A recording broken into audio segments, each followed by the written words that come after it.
Hello, welcome to another campaign diary. A couple of days ago I played D&D again with my friends, and oh my friends. Oh my friends. Okay, so they went further into the mountain trying to look for this altar of the unnameable one so they can unlock a gate, or I don't know, that seems to be why they're going. They have the sword now that unlocks a portal maybe, so that's good. But yeah, they move further into the mountains, and after catching up with each other because someone who had to miss a couple of sessions had to come back. So after they regrouped, they spotted a couple of goblinoid creatures with wolves hiding behind a rock, looking in an opposite direction. And my players thought, oh, hobgoblins, but they weren't quite hobgoblins. They have seen a hobgoblin before, and these didn't look like hobgoblins. They didn't look like half goblins. They look like if you take a goblin and just sort of stretch one out to human proportions and bulk it up, that's what they looked like. But they don't know what they were because they didn't hang around to ask questions. They basically started a barrage of ranged attacks, and after killing most of them, what remained came running after them, and they quickly dispatched of all of them, and so they prevailed. However, it was getting dark, so they decided that this was a good place to stop and rest and set up camp. And during the first watch, a couple of wolves, 8 wolves specifically, were attracted to the blood and the scent of slaughter, and so they came close to the camp, though they didn't really dare to come that close to the campfire. But yeah, they were basically circling everything, and the fighter who was keeping watch just woke everybody up, and they quickly dispatched of those wolves as well. The next morning, the cleric got a mental note, so to speak, of Aldrich, who believes and follows and worships the unnameable one, and she got a vision of where they are and where the altar is where they're trying to go.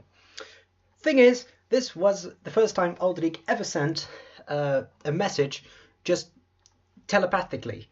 So the message the cleric heard was something along the lines of, oh, I really hope that this works.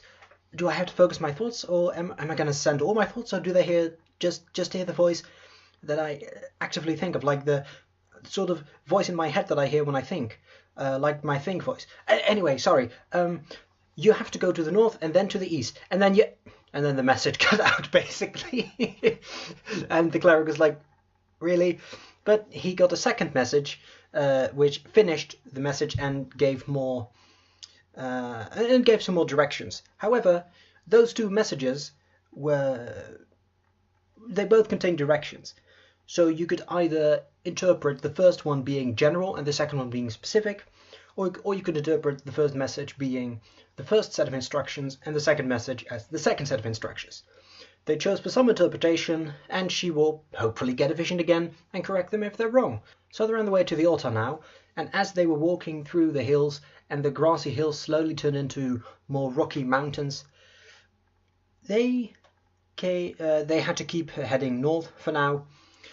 They came upon a dilemma. They could either go over the mountains, over the mountaintops, which has the downside of being able to fall off, but you can see very far ahead, or they could go through the valleys and the crags and all of that stuff.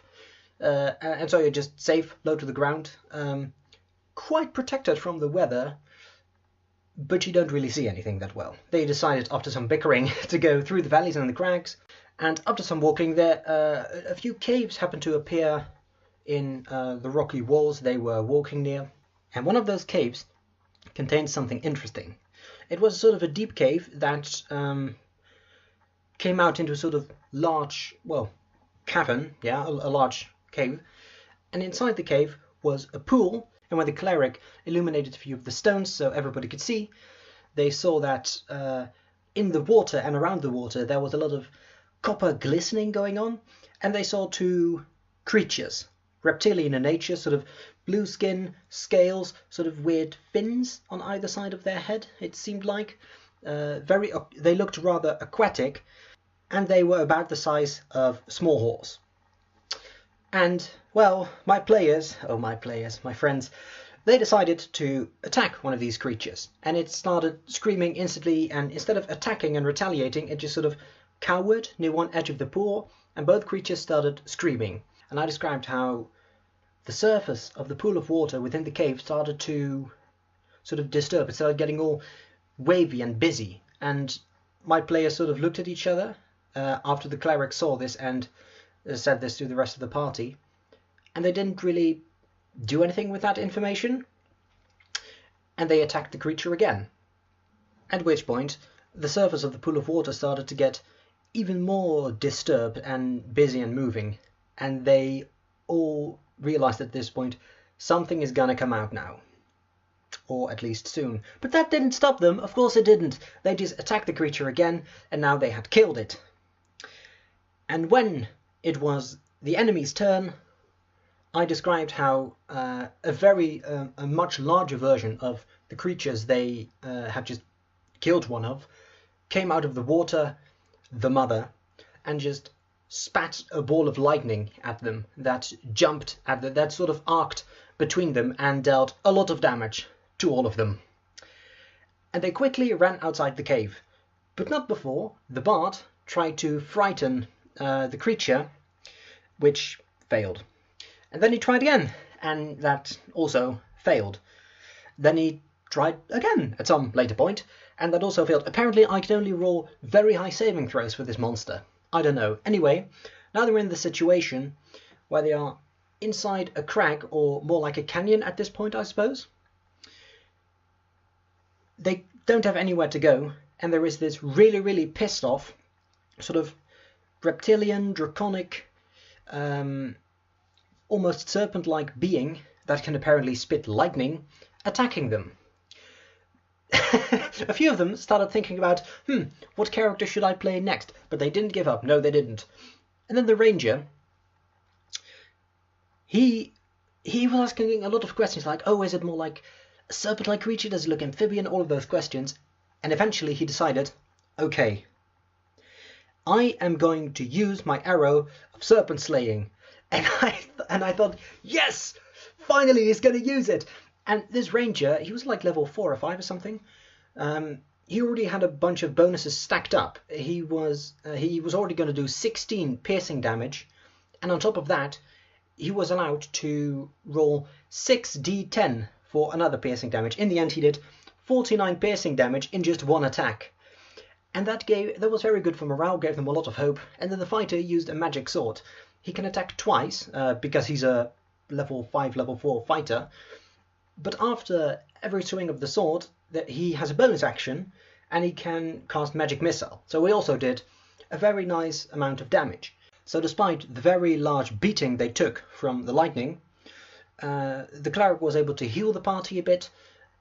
They were able to really hit back with some very strong attacks, and in the end, they got the creature to feel so threatened, this poor mother, well, I call it a lake drake. That's how I eventually named it. It turned around, walked back into its cave, and tried to hit her tail against the entrance of the cave to make it crumble in. She will lose that entrance and exit to her cave, but at least she and her remaining child will be safe. Sadly, she failed to do so. So the players followed her inside, killed her, killed the remaining child, and yeah, at that point I thought, well, it's really good that one of the players who wasn't here tonight wasn't here, because I think she would have been really upset and really pissed off with them wanting to kill this mother dragon and her 2 children. But yeah, that's what happened. And what of the spoils? What did they find? Well, they found 2, as I call them, lake drake horns. Water in the cave with an underground lake is filled with copper pieces. And the cleric was like, well, I can hold my breath for about this long. How much do you reckon I could gather? And they would be able to find something like 1,000 gold pieces in copper pieces. So that is going to weigh a whole bunch of pounds. And they were like, oh, we won't be able to take most of this home. And when we do, we will be 1, very encumbered, and 2, we will have a bag filled with copper pieces. So at that point we decided to call it a day for the night. They did get a whole bunch of experience, and at least they have some sort of cave where they can safely sleep and store this enormous amount of copper that they might come back for later. And yeah, that's all that happened. It was quite exciting. It was really cool to play a stronger monster. I should throw more stronger monsters against them some more, I think. But yeah, that's all that happened. Thank you for watching, and I'll see you next time.